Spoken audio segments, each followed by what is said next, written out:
Good morning friend. हवे આપણે समांतर बाजू चतुष्कोण અને ત્રિકોણના ક્ષેત્રફળના આધારિત દાખલાઓ જોઈએ।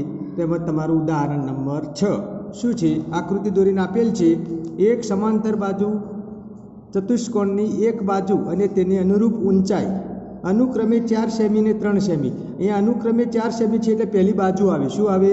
બાજુ અહીંયા જો દોરીને આપેલ છે અને એને અનુરૂપ ઊંચાઈ જુઓ। એટલે મેં શીખવાડ્યું હતું ને કે આ આધાર છે તો એને અનુરૂપ શું છે? એની ઊંચાઈ છે। શું છે? ઊંચાઈ આપેલ છે તો તેનું ક્ષેત્રફળ શોધો। તો તમે જાણો જ છો કે સમાંતર બાજુ ચતુષ્કોણનું ક્ષેત્રફળ શું થાય? બી ગુણ્યા એચ। બી એટલે આધાર બી। આ શું છે? બી। આ શું છે? બી એટલે કે એનો આધાર અને આ શું છે? એની ઊંચાઈ એચ। આધારને અનુરૂપ ઊંચાઈ તો બી ગુણ્યા એચ આધાર 4 ગુણ્યા 3 બરાબર 12 સેન્ટીમીટર સ્ક્વેર। આ શું થયું? એનો જવાબ થયો। બરાબર। તો આ રીતે તમારે આધારને અનુરૂપ ઊંચાઈ જોવી પડે। શું છે? અહીંયા તો સીધે સીધું આપ્યું જ છે કે એક બાજુને અનુરૂપ ઊંચાઈ અનુક્રમે આ છે। બરાબર। બીજો દાખલો જોઈએ। આ આકૃતિ તમારે સમજવા માટે છે, પરીક્ષામાં દોરવી જરૂરી નથી પણ સમજી શકાય કે આમ છે 4 આધાર તો એને સંલગ્ન ઊંચાઈ આટલી છે। અહીંયા જે દોરી આપી છે આપણે વેલિડ ગણીએ છીએ। બરાબર। અહીંયા હવે જુઓ બીજો દાખલો એક છે, ઉદાહરણ 7। જો એક સમાંતર બાજુ ચતુષ્કોણનું ક્ષેત્રફળ આપેલ છે। અહીંયા શું આપ્યું છે? આનું ક્ષેત્રફળ આપેલ છે અને આધાર 4 સેમી છે અને આધાર કેટલો છે? આ 4। તો તેની ઊંચાઈ એક શોધો। આ શું છે? એક છે એની શું છે? ઊંચાઈ। આ શું છે? એની ઊંચાઈ। તો હવે પહેલાં બેમાં આપણે શું છે? ક્ષેત્રફળ શોધતા હતા તો બી બંને વસ્તુ આપેલી હતી તો ત્રીજી વસ્તુ શોધી શકાય। એના જેવું અહીંયા પણ બે વસ્તુ આપેલ છે, ક્ષેત્રફળ અને આધાર। તો તમે આકૃતિમાં જોઈ શકો છો કે આ એક્સ એ શું છે? એની ઊંચાઈ છે। એક્સ ઊંચાઈ એક શોધો એવું કહ્યું છે। તો અહીંયા તમે આમ આકૃતિ પકડશો તો જલ્દી ખ્યાલ આવી જશે કે હા આધાર થયો અને આ શું થઈ? એની ઊંચાઈ થઈ। બરાબર। તો હવે સમાંતર બાજુ ચતુષ્કોણનું ક્ષેત્રફળ કેટલું એ તમે જાણો જ છો, બી ગુણ્યા એચ આધાર ગુણ્યા ઊંચાઈ। તો અહીંયા સમાંતર બાજુ ચતુષ્કોણનું ક્ષેત્રફળ 24 આપેલ છે અને 4 શું છે? એનું આધારનું માપ અને એક શું છે? એની ઊંચાઈ। એક્સ એટલે આપણે શું લીધું? અહીંયા ઊંચાઈ। ધારો કે ઊંચાઈ એક્સ છે એમ કે અહીંયા ઊંચાઈ એક્સ કઈ છે તો એચની જગ્યાએ આપણે શું મૂક્યું? એક્સ। તો તમે શું લખી શકો? આપણે શોધવાનું છે એક્સ। તો સમીકરણ પ્રમાણે શું થાય? એક્સ એક બાજુ રહે તો એક્સ બરાબર શું થાય? 24/4 એટલે છેદ ઉડતા 6 આવે એટલે એક્સ બરાબર કેટલું આવે? 6 સેમી। એટલે કે એની ઊંચાઈ કેટલી થઈ? ઊંચાઈ એક્સ 6 સેમી થાય તો 6 ચોક 24 થઈ જાય ને। હવે તો 6 આ શોધી કાઢી તમે કેટલી થઈ? 6 અને 4 તો એનું ક્ષેત્રફળ 24 થઈ ગયું। ઓકે ચલો હવે મેં અગાઉ વાત કરી હતી કે એકમાં બે જુદા જુદા દોરીને આપેલ હશે એવી વાત છે। કહ્યું હતું ને મેં અગાઉ વિડીયોમાં કહ્યું હતું કે આ તો એક છે એટલે ખબર પડી જાય આધાર કયો ને ઊંચાઈ કઈ। બરાબર। આધારને અનુરૂપ ઊંચાઈ શોધવા। તો હવે જોઈએ ઉદાહરણ 8 શું છે? સમાંતર બાજુ ચતુષ્કોણ ABCDની બે બાજુઓ 6 સેમી અને 4 સેમી છે। અહીંયા તમારે આકૃતિ દોરીને આપેલ છે કે આ સમાંતર બાજુ ચતુષ્કોણ છે એની બે બાજુઓ છે, એક 6 સેમી છે અને એક કેટલી છે? 4 સેમી। આધાર સીડીને અનુરૂપ ઊંચાઈ 3 સેમી છે। આ આધાર સીડી તો હવે સીડી ક્યાં છે? અહીંયા આ છે સીડી જુઓ, આધાર સીડી એને અનુરૂપ ઊંચાઈ કેટલી છે? 3 સેમી છે। બરાબર। આટલું આપેલ છે। સમાંતર બાજુ ચતુષ્કોણનું ક્ષેત્રફળ શોધો। તો તમે જાણો જ છો કે સમાંતર બાજુ ચતુષ્કોણનું ક્ષેત્રફળ જોઈતું હોય તો આધાર અને ઊંચાઈનું આપણા જોડે માપ જોઈએ। તો અહીંયા એકમાં છે જુઓ આકૃતિ દોરેલ છે એમાં આ આધારને અનુરૂપ ઊંચાઈ આપેલ નથી, એ આપણે શોધવાની છે। એટલે આની અંદર બે આધાર છે ને બે ઊંચાઈ આપી છે તો આ આધારને અનુરૂપ ઊંચાઈ 3 સેમી છે તો એનું ક્ષેત્રફળ કેટલું થાય? તો સમાંતર બાજુ ચતુષ્કોણનું ક્ષેત્રફળ બરાબર બી ગુણ્યા એચ આધાર આ 6 વાળો અને એને અનુરૂપ ઊંચાઈ, જે આધાર હોય એને અનુરૂપ ઊંચાઈ એટલે આ આધારને અનુરૂપ ઊંચાઈ આ થાય। બરાબર। તો 6 ગુણ્યા 3 એટલે 18 સેમી સ્ક્વેર થાય। હવે બીજામાં શું કહ્યું છે? બીજા દાખલા નંબર 2માં પેટા દાખલા છે, આધાર એડીને અનુરૂપ ઊંચાઈ શોધો। તો હવે આધાર એડી કયો થયો? આ થયો અને એને અનુરૂપ ઊંચાઈ એક શોધો એવું કહ્યું છે। તો હવે આપણે આગળ દાખલો જોયો કે ક્ષેત્રફળ આપેલું હોય અને એક બાજુનું માપ આપ્યું હોય તો ઊંચાઈ શોધી શકાય એવું જ થયું। હવે કે તમે ક્ષેત્રફળ પહેલાં શોધી કાઢ્યું? હા, અને શોધવું જ પણ આપેલ નથી. તો અહીંયા તો શોધવાનું કહ્યું જ હતું, બરાબર. તો આના ઉપરથી તમે શોધ્યું કે આ આધાર અને આ પાયા ઉપરથી, આ ઊંચાઈ ઉપરથી શું થયું? તો તમે ક્ષેત્રફળ શોધી દીધું. તો હવે આ આધારને અનુરૂપ તમારી ઊંચાઈ શોધવી હોય તો તમે ક્ષેત્રફળ જાણતા હોવા જોઈએ. તો ક્ષેત્રફળ એ આપણે શોધી કાઢ્યું, 18 સેમી સ્ક્વેર આપેલ છે. તો ક્ષેત્રફળ આપેલ છે 18. હવે બી ગુણ્યા આ ઊંચાઈને શું કીધું તમે? એક્સ. તો આધાર ગુણ્યા એને અનુરૂપ ઊંચાઈ કેટલી કીધી? એક્સ. તો ક્ષેત્રફળ શોધ્યું 18 બરાબર આ આધાર કેટલો છે? 4 અને ગુણ્યા એને અનુરૂપ ઊંચાઈ એક્સ. તો હવે તમારે એક્સ જોઈતો હોય તો સમીકરણ મુજબ શું થાય? આ 4 છે ભાગાકારમાં જાય, 18 ભાગ્યા 4 એટલે એક્સ આવે. એક્સ બરાબર કેટલું થાય? 4.5 સેમી. 4.5 સેમી થાય. તો આ રીતે તમે આધારને અનુરૂપ ઊંચાઈ શોધી શકો, બરાબર. 18 ભાગ્યા 4 એટલે 9/2 થશે. એટલે તમે સ્વાભાવિક છે કે 9ના અડધા 4.5 થાય, બરાબર. આનું છેદ ઉડાડતો શું થાય? 9/2 આવશે. 9 ભાગ્યા 2 એટલે 4.5, બરાબર. ઓકે. હવે આગળ જોઈએ બીજા દાખલા. ત્રિકોણના ક્ષેત્રફળને લગતા છે. હવે તો જોઈએ શું છે. નીચેના ત્રિકોણના ક્ષેત્રફળ શોધો. ઉદાહરણ નંબર 9 આકૃતિ દોરીને આપેલ છે, બરાબર. તો હવે જો માપ પણ આપેલ છે. ત્રિકોણનું ક્ષેત્રફળ એ સમાંતર બાજુ ચતુષ્કોણના જેવું જ છે, પણ એમાં શું છે? 1/2 આધાર ગુણ્યા ઊંચાઈ. આધારને અનુરૂપ એમાં ઊંચાઈ. તો અહીંયા ત્રિકોણ છે, આ કેવો છે? લઘુકોણ ત્રિકોણ છે, બરાબર. તો એનો આધાર કેટલો છે? 4. આ જો ક્યુ એસ છે, યાદ રાખજો, SR નહીં, ક્યુ આર એટલે આટલેથી આટલા સુધી. અને એને અનુરૂપ ઊંચાઈ એટલે કઈ થઈ? PS. આ શું થયું? એની ઊંચાઈ થઈ. તો ત્રિકોણનું ક્ષેત્રફળ શું થાય? 1/2 BH તમે લખ્યું કે 1/2 BH. તો આધાર ગુણ્યા ઊંચાઈ. તો QR શું છે? એનો આધાર. આ બી શું છે? QR. અને એને અનુરૂપ ઊંચાઈ કઈ છે? આ PS. તો આધાર QR અને અનુરૂપ ઊંચાઈ PS એટલે 1/2. આ કેટલું છે? 4. કેટલું છે? 4. આટલાથી આટલું નથી, યાદ રાખજો. આ તો ઊંચાઈ માટે છે એસ લખ્યું. આ આટલાથી આટલું છે QR. તો 4 અને ગુણ્યા આ 2 બરાબર. છેદ ઉડી જાય, બરાબર. 2 સરખા નીકળી જાય તો શું વધે? 4 વધે. 4 સેમી સ્ક્વેર. પણ યાદ રાખજો ક્ષેત્રફળનો એકમ સેમી સ્ક્વેર લખાય, બરાબર. હવે બીજો ત્રિકોણ તમે જુઓ. એ કેવો છે? ગુરુકોણ ત્રિકોણ છે. મેં સમજાવ્યું હતું કે ગુરુકોણ ત્રિકોણમાં એનો વેદ 12 હોય. આપણે અગાઉના ચેપ્ટરમાં પણ શીખ્યા. વેદ એ જેની ઊંચાઈ છે. તો અહીંયા તમે જુઓ ત્રિકોણનું ક્ષેત્રફળ બરાબર 1/2 BH. એ તો ખરું જ, 1/2 તો એના રહેશે.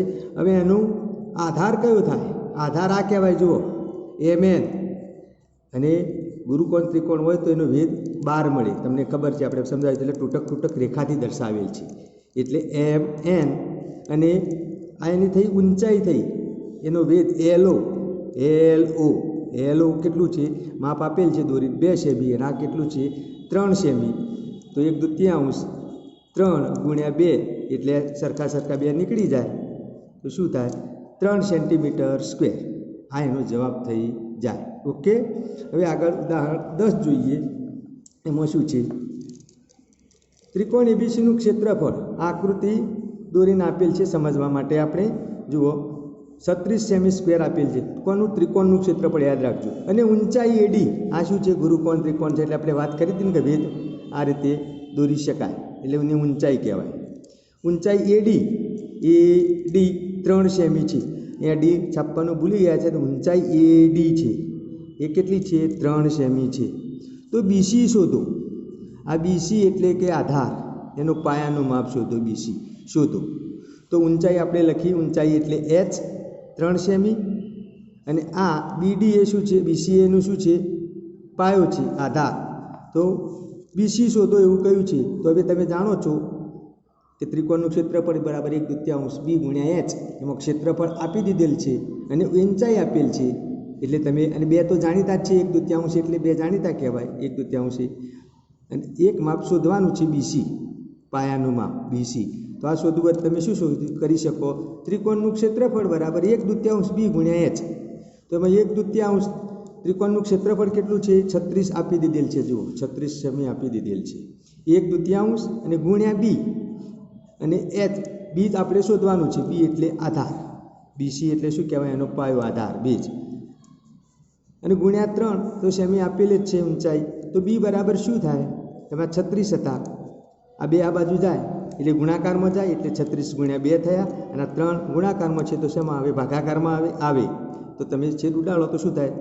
12 તરી 36 એટલે 12 ગુણ્યા 2 એટલે 24 સેમી થાય.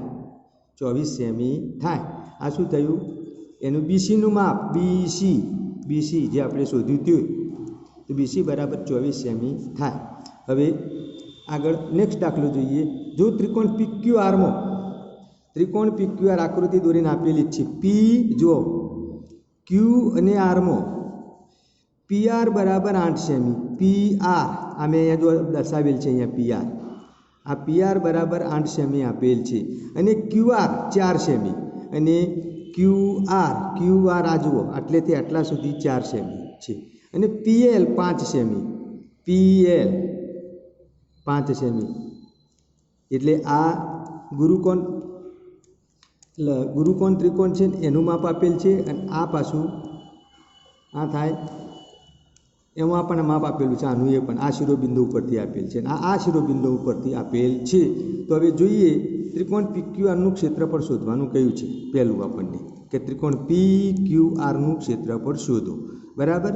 તો અહીંયા PQRમાં QR બરાબર શું છે? QR બરાબર આધાર.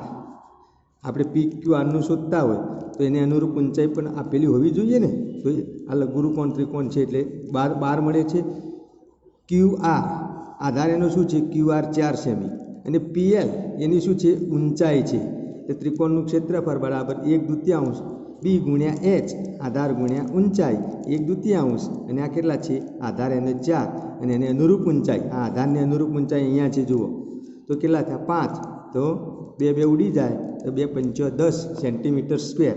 અને હવે શું કહ્યું છે? બીજું QM શોધો. આ QM શોધવાનું કહ્યું છે. QM તો આ છે તો ત્રિકોણ જ. તો હવે આપણે જોઈએ કે એનો આધાર કેટલો છે? 8. આ એનો આધાર કેટલો છે? 8. હવે આપણે આનું માપ શોધવું છે. કયું? QM. આ QM શોધવાનું છે. QM શોધવાનું છે. કેટલું થાય? તો એના માટે એનો આધાર આપેલ છે. PR 8 સેમી આપેલ છે, તો PR બરાબર 8 સેમી, અને ઊંચાઈ X QM બરાબર તમે કહી શકો ઊંચાઈ શોધવાની છે. હવે આપણે અગાઉ પણ શીખ્યા કે એનું ક્ષેત્રફળ ખબર હોય કોઈ પણ ત્રિકોણનું, અને એનું આધારનું માપ આપ્યું હોય તો ઊંચાઈ શોધી શકાય. આગળ દાખલો એક જોયો એના જેવો સેમ ટુ સેમ દાખલો. તો બરાબર. તો હવે લખી શકીએ આપણે કે ત્રિકોણનું ક્ષેત્રફળ આપણે શોધી કાઢ્યું આગળ 10 મીટર સ્ક્વેર. તો ક્ષેત્રફળ બરાબર 1/2 B ગુણ્યા H, એટલે કે 10 બરાબર 1/2 ગુણ્યા 8 ગુણ્યા H. આ ઊંચાઈ આપણે શોધવાની છે QM. તો બરાબર શું થાય? H બરાબર આ 10 છે, બરાબર, અને આ પહેલાં છેદ ઉડાડી દઈએ તો 2 4 અહીંયા આવે એટલે 4 થાય, તો 5/2 થાય, તો બરાબર કેટલા થાય? 2.5. 2.5 QM કેટલું થાય? 2.5 સેમી થાય. તો તમે આ રીતે આ દાખલા ગણી શકો. હવે આગળ આપણે જોઈએ છીએ કે સ્વાધ્યાય 11.2માં નીચેના દરેક સમાંતર બાજુ ચતુષ્કોણના ક્ષેત્રફળ શોધો.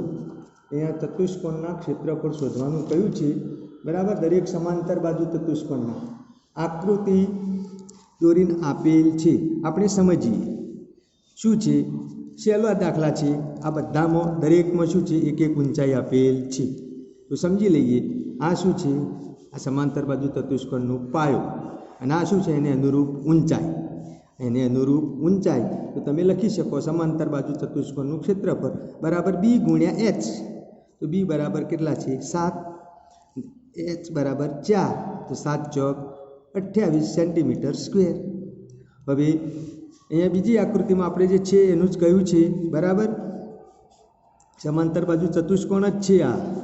આ ખાલી આ તો તમને ભૂલવાડવા માટે વચ્ચે મૂકેલ છે, 2 ભાગ કરેલ છે. આપણે ત્રિકોણનું શોધવાનું નથી, યાદ રાખજો. સમાંતર બાજુ ચતુષ્કોણનું શોધવાનું છે. તો સમાંતર બાજુ ચતુષ્કોણ, તો એનો પાયો કેટલો થાય? 5, અને એને અનુરૂપ ઊંચાઈ કેટલી થાય? 3. તો સ્વાભાવિક છે, મોઢે આવડે. B ગુણ્યા H સમાંતર બાજુ ચતુષ્કોણનું ક્ષેત્રફળ 5 × 15 સેન્ટીમીટર સ્ક્વેર. ભારે નથી. એ જ રીતે આ છે. B બરાબર 2.5, અને આ 3.5 છે. તો 2.5 ગુણ્યા 3.5, એટલે 25 દશાંશ ગુણ્યા 35 દશાંશ એટલે 25 ગુણ્યા 35 થાય 875 ભાગ્યા 100 એટલે 8.75 સેન્ટીમીટર સ્ક્વેર બરાબર। તો આ રીતે તમે આગળ પણ શોધી શકો। આ તો 5 અને આ 5 સેમી છે અને ગુણ્યા 4.8 તો 5 ગુણ્યા 48 ભાગ્યા 10 થાય 4.8 એટલે છેદ ઉડી જાય તો જવાબ આવે 24 સેન્ટીમીટર સ્ક્વેર બરાબર। આ પણ એવો જ દાખલો છે એ તમે જાતે સમજીને હવે ગણી શકશો બરાબર। હવે આગળ જોઈએ, નીચેના દરેક ત્રિકોણના ક્ષેત્રફળ શોધો। હવે ત્રિકોણનું ક્ષેત્રફળ આવ્યું, પેલું સમાંતર બાજુ હતું, તો આમાં શું કરવાનું છે જોઈએ। આ આધાર છે ને આ ઊંચાઈ છે, આ આધાર છે અને આ ઊંચાઈ, મેં કીધું ને આધારને અનુરૂપ ઊંચાઈ જોઈએ। આ પહેલાં લઘુકોણ ત્રિકોણ છે બરાબર, તો એનો વેધ તો અંદર મળે ઊંચાઈ આ, તો એનો આધાર કેટલો થાય બી 4 અને એચ કેટલો થાય 3 એટલે 1/2 બી ગુણ્યા એચ, તો 3 ગુણ્યા 4 ભાગ્યા 2 કેટલા થાય 6 થાય, 1/2 4 ગુણ્યા 3 એટલે 6 સેમી આપણો જવાબ આવે। હવે એ જ રીતે અહીંયા ત્રિકોણનું ક્ષેત્રફળ બીજું છે, તો આ પણ ત્રિકોણ તો છે દોરીને આપેલી જ છે, આપણે શોધવાનું છે, તો આધાર કહેવાય બી અને એને અનુરૂપ ઊંચાઈ। તો જવાબ સૂત્ર શું થશે, ત્રિકોણનું ક્ષેત્રફળ બરાબર 1/2 આધાર ગુણ્યા ઊંચાઈ 1/2, એનો આધાર કેટલો છે 5 અને ઊંચાઈ કેટલી છે 3.2, તો આપણે લખી શકીએ કે 1/2 ગુણ્યા 5 ગુણ્યા 3.2 એટલે 32 દશાંશ કહેવાય। તો આપણે છેદ ઉડતા હોય તો ઉડાડી દઈએ, અહીંયા કેટલા થાય 16×2 32 થાય, 16×5 80 ભાગ્યા 10 એટલે જવાબ આપણો કેટલો આવે 8 સેન્ટીમીટર સ્ક્વેર। તો હવે આ રીતે ત્રીજું જોઈએ, જો ત્રીજો છે કાટકોણ ત્રિકોણ છે, આકૃતિ ઉપરથી જ ખબર પડે છે કે આ કાટકોણ ત્રિકોણ છે। તો કાટકોણ ત્રિકોણમાં તમારે શું કરવાનું હોય, એક આધાર કયો તો એની ઊંચાઈ, આવી આકૃતિ હોય તો એને શું કહેશો તમે આધાર, અને આ ઊંચાઈ એની જગ્યાએ તમે આમ કહો તો મેં અગાઉ પણ સમજાવ્યું હતું, તો કહેશે આ આધાર કયો અને આ ઊંચાઈ કયો બરાબર। આમ આકૃતિ હોય તો તમે સ્વાભાવિક છે કે આના આધાર કહે તો આની ઊંચાઈ કહીએ, એટલે કાટકોણ ત્રિકોણમાં બે બાજુ એમાં એક આધાર હોય ને એક એની ઊંચાઈ કહેવાય। તો સીધું સૂત્ર આપણે મૂકીએ કે ત્રિકોણનું ક્ષેત્રફળ બરાબર 1/2 બી ગુણ્યા એચ, તો 3 × 12 ભાગ્યા 2 થશે એટલે 6 સેન્ટીમીટર સ્ક્વેર થશે। હવે આ સમજીએ, જુઓ અહીંયા આ ટપકા કર્યા છે, શું છે એની ઊંચાઈ છે, આ શું છે ગુરુકોણ ત્રિકોણ છે, જુઓ આ ગુરુકોણ ત્રિકોણ છે, તો આ છે આટલાથી આટલું નથી, યાદ રાખજો, આ આટલેથી આટલું એનું શું છે આધાર છે અને આ ઊંચાઈ છે। તો હવે એ તો સહેલું થઈ ગયું, 1/2 ગુણ્યા 2 ગુણ્યા 3 એટલે 3×2 6 ગુણાકારનો ભાગ્યા 2 એટલે જવાબ આવશે આપણો 3 સેન્ટીમીટર સ્ક્વેર, 3 સેન્ટીમીટર સ્ક્વેર બરાબર। તો આ રીતે આપણે શોધીશું। હવે દાખલા 3માં શું છે, દાખલા 3માં જુદા જુદા માપ આપેલ છે કે ખૂટતા મૂલ્યો શોધો।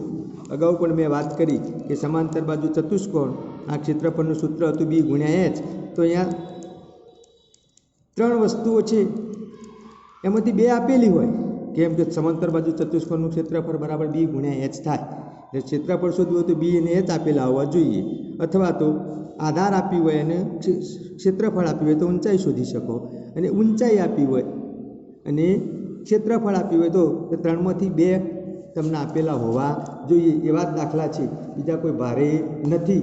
આપણે સમજીએ કે અહીંયા શું છે, આધાર આપેલ છે અને ક્ષેત્રફળ આપ્યું છે, તો ક્ષેત્રફળ કેટલું છે સમાંતર બાજુનું ક્ષેત્રફળ બરાબર બી ગુણ્યા એચ થાય, તમે જાણો છો।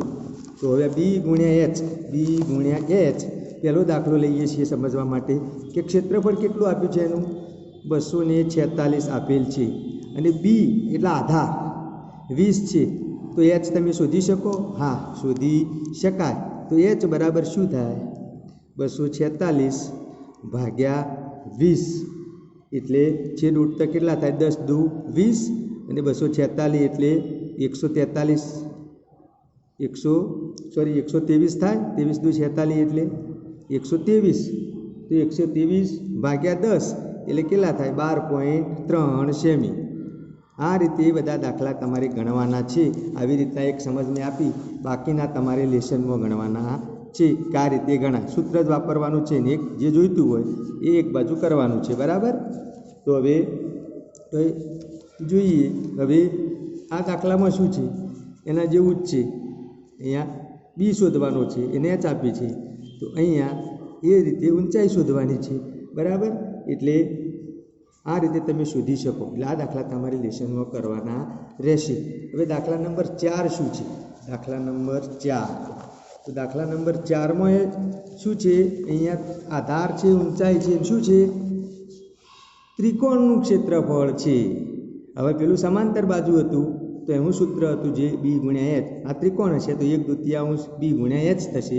આનો એક હું દાખલો લઉં કે ત્રિકોણનું ક્ષેત્રફળ તમે જાણો છો કે સૂત્ર શું થાય? ત્રિકોણનું ક્ષેત્રફળ બરાબર 1/2 બી એચ આધાર ગુણ્યા ઊંચાઈ. તો અહીંયા ત્રિકોણનું ક્ષેત્રફળ કેટલું છે? 87 તમને આપેલ છે. 1/2 અને બી જો આધાર બી કેટલો આપેલ છે? 15 અને એચ એટલે કે ઊંચાઈ તમારે શોધવાની છે. તો હવે આપણે તમે સમીકરણ શીખ્યા એ મુજબ એચ બરાબર કેટલા થાય? તો એચ બરાબર કેટલા થાય? તો 2 છે એ ગુણાકારમાં જશે એટલે 87 ગુણ્યા 2 આ 2 ગુણાકારમાં ગયા એટલે અને ભાગ્યા આ 15 ગુણાકારમાં છે તો આ બાજુ આવે તો ભાગાકારમાં જાય એટલે ભાગાકાર થાય. એટલે 87 ગુણ્યા 2 એટલે 174 ભાગ્યા 15. બરાબર? તો હજુ છેદ ઉડતા હોય તો તમે ઉડાડી શકો, ના ઉડતા હોય તો અતિ સંક્ષિપ્ત રૂપ આપવાનું. 174 છે ને અહીંયા કેટલા છે? 15 છે. તો આને તમે કેટલા વડે ભાગી શકો? છેલ્લે જવાબ આવે અહીંયા 5 વડે. અહીંયા 87 ગુણ્યા 2 એટલે આવ્યા 174 ભાગ્યા 15. એટલે આને 174 છે એને તમે 3 વડે ભાગી શકો. 3 વડે એટલે જવાબ આવે 5. 7 ને 1 8 ને 4 12 થાય એટલે આને 3 વડે ભાગી શકો તો તમારો 58 આવે. એટલે 58 ભાગ્યા 5 તમે એટલે છેલ્લે આપણો જવાબ આવે 10 કરીએ તો 58 ગુણ્યા 2 અપૂર્ણાંકમાં લાવવા માટે. તો અહીંયા પણ 5માં 2 કરવા પડે. કેમ? આ દશાંશ ચિહ્ન આપણે મૂકવું હોય તો 5ને 2 અહીંયા 2 વડે ગુણવા પડે, તો અહીંયા પણ 2 વડે ગુણવા પડે તો 116 ભાગ્યા 10 થાય. એટલે આપણો જવાબ આવે 11.6 સેમી. આની શું થઈ? ઊંચાઈ. આ રીતે બધા દાખલા તમારે ગણવાના છે અને આ ખૂટતા મૂલ્યો શોધવાના છે. બરાબર? દાખલા બધા સહેલા છે, થોડી મહેનત કરવી પડે પણ જવાબ આવી જાય. આગળ જેમ આપણે દાખલા ગણતા હતા એમ જ છે કે 2 વસ્તુ આપી હોય તો ત્રીજી શોધી શકાય. અહીંયા કોષ્ટક સ્વરૂપમાં આપ્યું છે, પેલામાં સૂત્ર સ્વરૂપે કે રકમ સ્વરૂપે આપેલું હતું. તો આ રીતે તમારે બાકી બધા 4 દાખલા અને ઉદાહરણના દાખલા તમારે ગણવાના રહેશે. બરાબર? ઓકે? એ તમારે ઘરે ગણવાના રહેશે. લેશનમાં જે 3 ને 4 કીધા એના બધા મેં સમજાવ્યા તે. બરાબર? સ્વાધ્યાય 11.2ના જે બાકી રહેતા હોય તે. ઓકે?